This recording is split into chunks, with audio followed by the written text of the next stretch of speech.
आप देख रहे हैं समाचार एजेंसी ऑफ इंडिया में साइन न्यूज।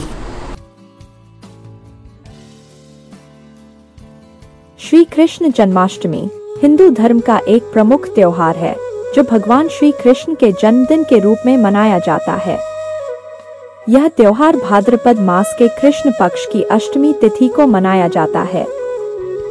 भगवान कृष्ण को भगवान विष्णु का 8वां अवतार माना जाता है। उन्होंने पृथ्वी पर धर्म की स्थापना के लिए और दुष्टों का नाश करने के लिए अवतार लिया था। आइए जानते हैं कि 2024 में जन्माष्टमी कब है व जन्माष्टमी 2024 की तारीख व मुहूर्त। जन्माष्टमी का त्योहार श्री कृष्ण के जन्मोत्सव के रूप में मनाया जाता है। मथुरा नगरी में असुरराज कंस के कारागृह में देवकी की 8वीं संतान के रूप में भगवान श्री कृष्ण भाद्रपद कृष्ण पक्ष की अष्टमी को पैदा हुए। उनके जन्म के समय अर्धरात्रि आधी रात थी, चंद्रमा उदय हो रहा था और उस समय रोहिणी नक्षत्र भी था। इसलिए इस दिन को प्रतिवर्ष कृष्ण जन्मोत्सव के रूप में मनाया जाता है। इस बार जन्माष्टमी पर कई शुभ योग बनने जा रहे हैं। दरअसल इस बार जन्माष्टमी पर चंद्रमा वृषभ राशि में ही विराजमान रहेंगे।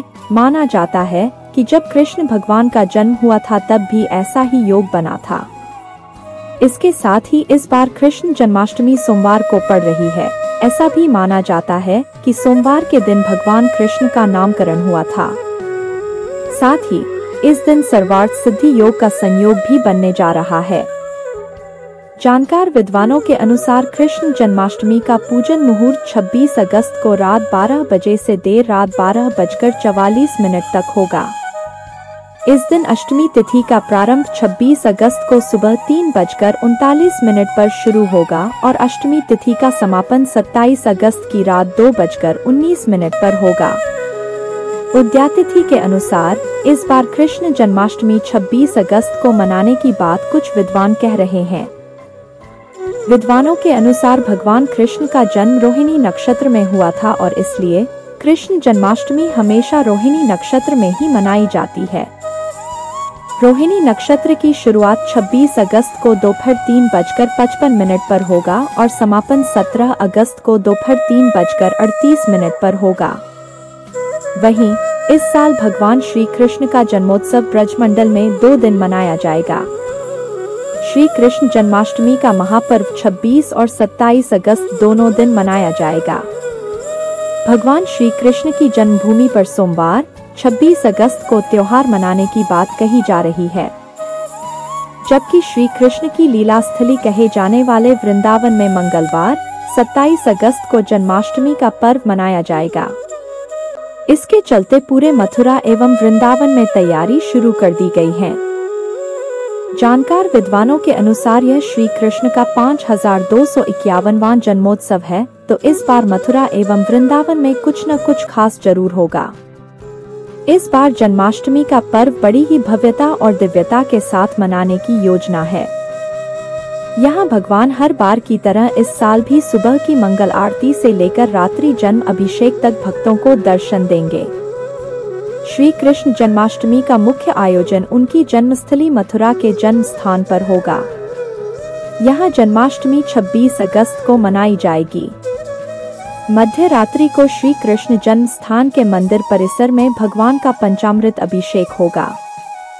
वहीं दूसरी ओर विश्व प्रसिद्ध बांके बिहारी मंदिर में श्री कृष्ण जन्माष्टमी उत्सव 27 अगस्त को मनाया जाएगा।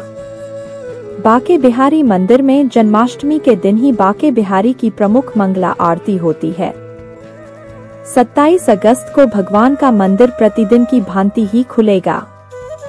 शाम को आरती के बाद रात में भगवान का अभिषेक होगा। इसके बाद प्रभु बांके बिहारी की मंगला आरती होगी, जो साल में एक बार ही होती है। इस दिन बिहारी जी की सुबह रिंगार आरती से लेकर रात्रि की शयन आरती होगी। सामान्य दर्शन के बाद रात 12 बजे बिहारी जी का बाला महाभिषेक होगा, जो कि साल में एक बार होता है।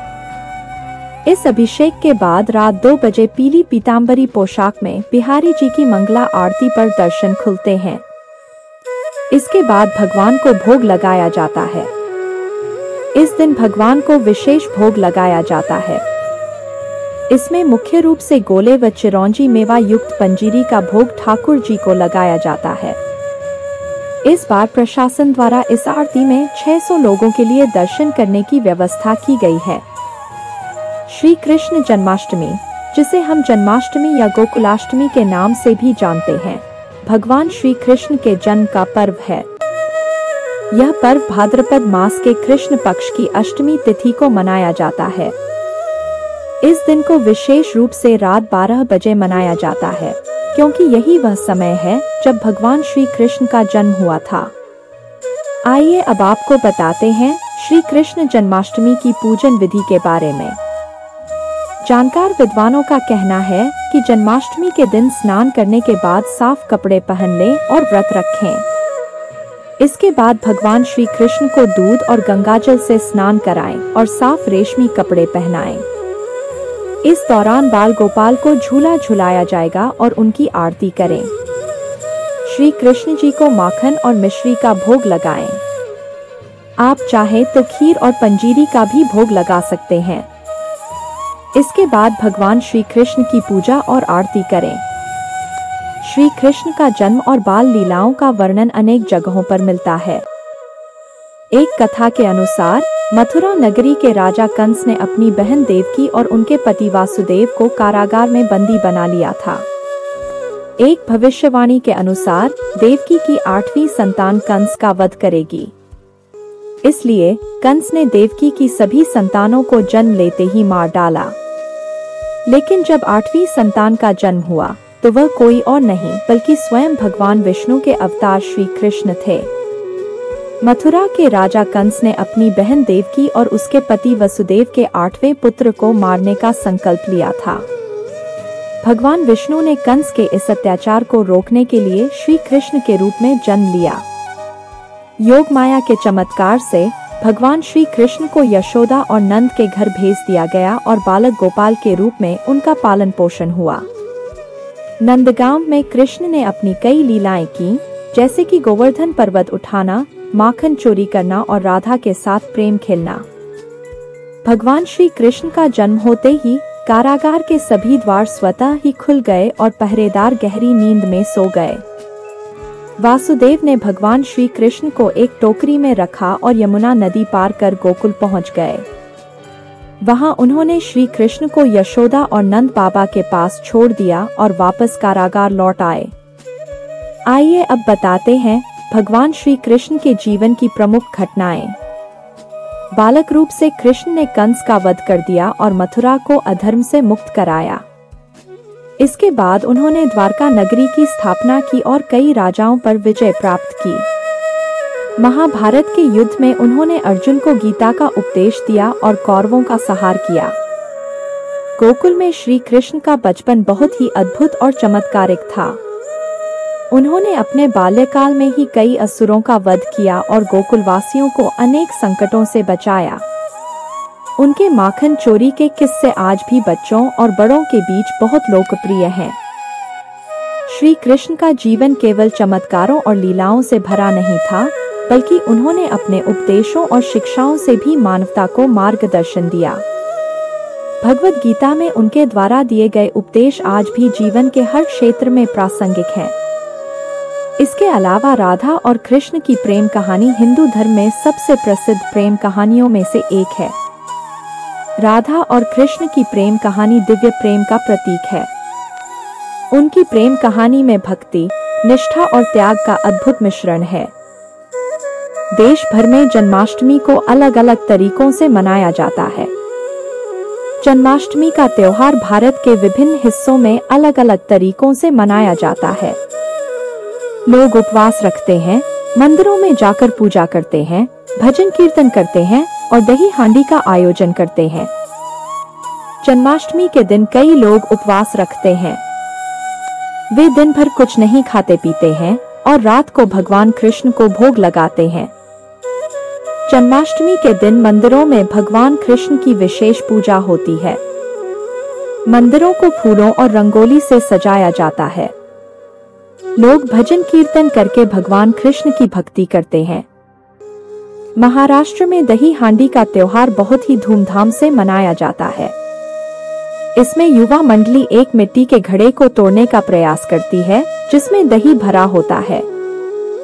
कृष्ण जन्माष्टमी पर खीरे का होता है विशेष महत्व, गर्भवती महिलाओं के लिए होता है फलदायी। हिंदू धर्म में कृष्ण जन्माष्टमी का बहुत अधिक महत्व होता है।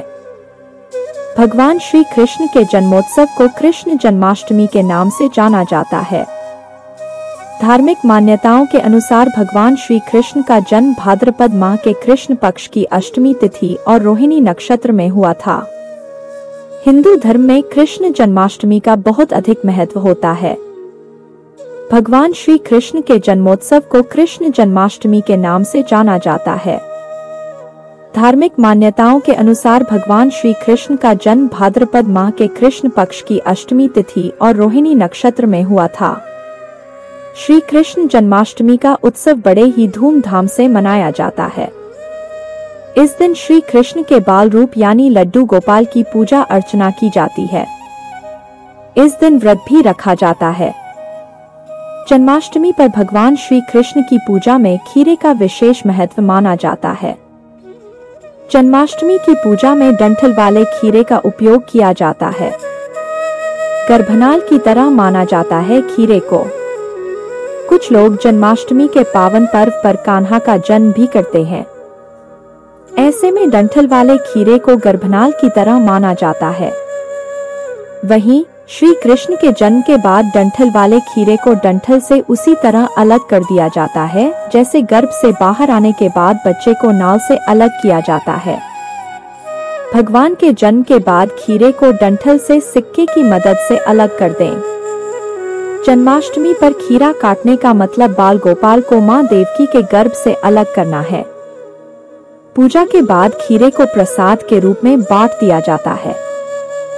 जन्माष्टमी की पूजा के बाद कटे हुए खीरे को प्रसाद के रूप में लोगों को बांट दिया जाता है।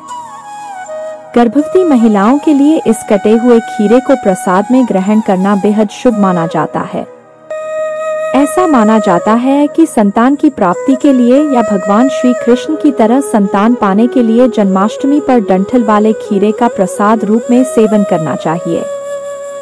भगवान कृष्ण ने हमें जीवन जीने का सही मार्ग दिखाया। उन्होंने हमें बताया कि हमें हमेशा धर्म का पालन करना चाहिए और अधर्म से दूर रहना चाहिए। उन्होंने हमें यह भी बताया कि हमें जीवन में आने वाली सभी परिस्थितियों को शांति से स्वीकार करना चाहिए। उन्होंने कर्मयोग सिखाया, जिसके अनुसार भगवान कृष्ण ने हमें कर्मयोग का महत्व बताया। उन्होंने कहा कि हमें निष्काम भाव से अपना कर्म करते रहना चाहिए।